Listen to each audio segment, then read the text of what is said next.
This is Greg Troutwine with Maritime Reporter TV, and we're joined today by Mike Corrigan, the CEO of Interferry, for our profiles and training segment. And Mike, first and foremost, thanks for joining us. Thanks, Greg. It's great to be here. Wish it was in person, but virtually is better than nothing. So, Mike, I truly do appreciate your time, and I know you currently lead Interferry, the world's leading organization for the passenger vessel industry. But to start, why don't you share a brief career background with insights on your connection to maritime training? Yeah, sure. I've obviously, by the lack of hair on my head, you can tell I've been in business for quite a while now. Started out in the energy industry and flipped over to ferries in 2003, and had a number of positions at BC Ferries here in Canada. Starting out with an executive vice president role in business development, and then moving as the chief operating officer for the organization, and then ultimately as the CEO for my last 5.5 years. And with regards to BC Ferries and safety and training, it was an integral part of my, I guess, role and passion at BC Ferries. I came in as the first chief operating officer in 2008 in BC Ferries, and had to basically restructure the whole safety program and safety culture of BC Ferries, and look to innovative training ways to be able to do that. And we took a very much a blended learning approach. And when you're trying to train 4,500 people across the vast geography at 47 terminals and 36 ships, it was obviously a huge challenge. But I was happy to report that near the end of my tenure, we actually had succeeded, and in fact had won international awards for safety and for training. In your previous position with BC Ferries, you helped lead some pioneering efforts in the implementation of advanced training and education. Yeah. Can you discuss some specific measures that were implemented and their results? Well, we worked with, and actually, we're partners with Maritime Marine Learning Systems in terms of looking at a blended approach to learning. So basically, when you had the number of employees that we had spread across our system, and we needed to get them all up from a training familiarization standpoint to a new level of training, we had to do something differently. So we looked, it was obviously, there's always going to be that component of classroom learning, hands-on learning, learning on the vessels, learning at the terminals. But to get people to where we needed to get to, we needed to, I guess, give them the first level of training in a unique way, at least from a familiarization standpoint. And we did that through virtual training, computer-aided training, and things of that nature. And it proved to be very successful. So I think each company has to look at their unique geography and situation to determine what training systems are better for them. But I think we got a good approach ultimately at BC Ferries. Back to Interferry. I know the Interferry membership is very diverse. You go from small regional local operators in developing countries to some of the largest nationally owned fleets. I know it's a very broad-based question, but can you give an overview, a state of the state of training in the passenger ferry business today?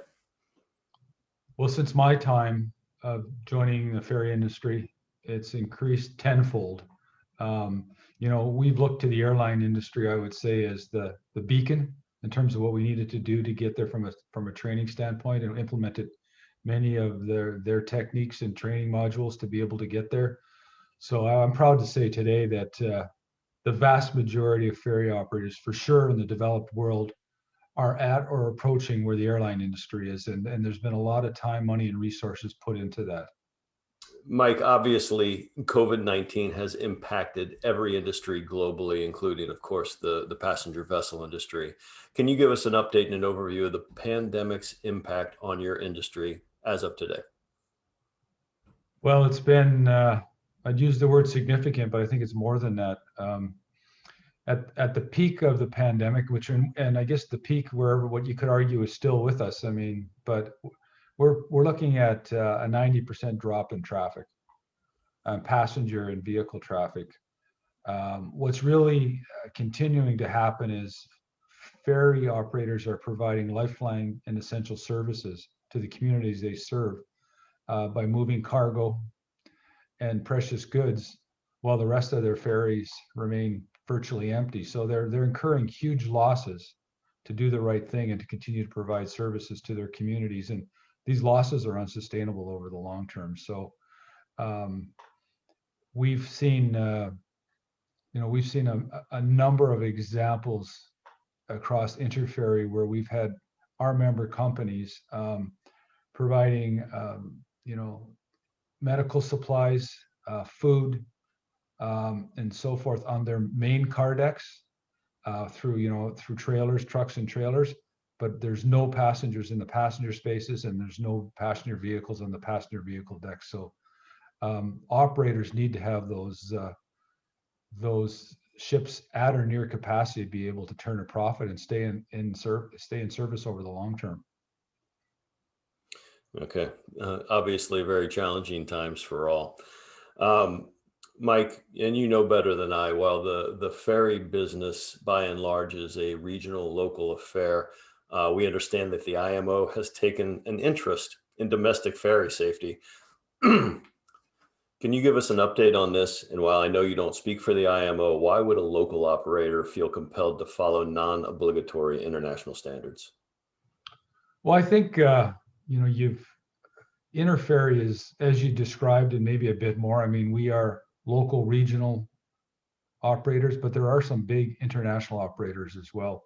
And the ownership structure is such that you've got Interferry members that are large and extremely large billion-dollar companies that are owned by private individuals, and you've got other companies that are as large that are owned publicly or run through the government or through government organizations. So it's a real hodgepodge of ownership structures at Interferry. But one thing's for sure, everybody cares about safety.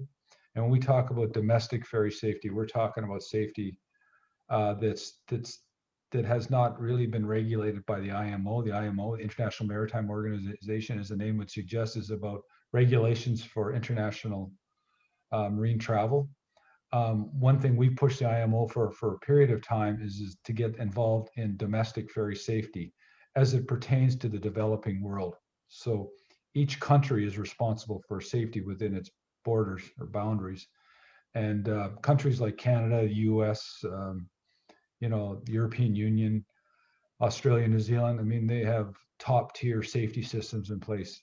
We're trying to get the rest of the world there through domestic ferry safety initiatives. And the developing world needs assistance in that. Interferry has provided that through some of our programs, but we push the IMO hard, and now they've actually put on the agenda to develop model regulations that can be used to help developing countries get further up the safety curve much quicker. So we're really encouraged by that, and we want to be a big part of that solution going forward.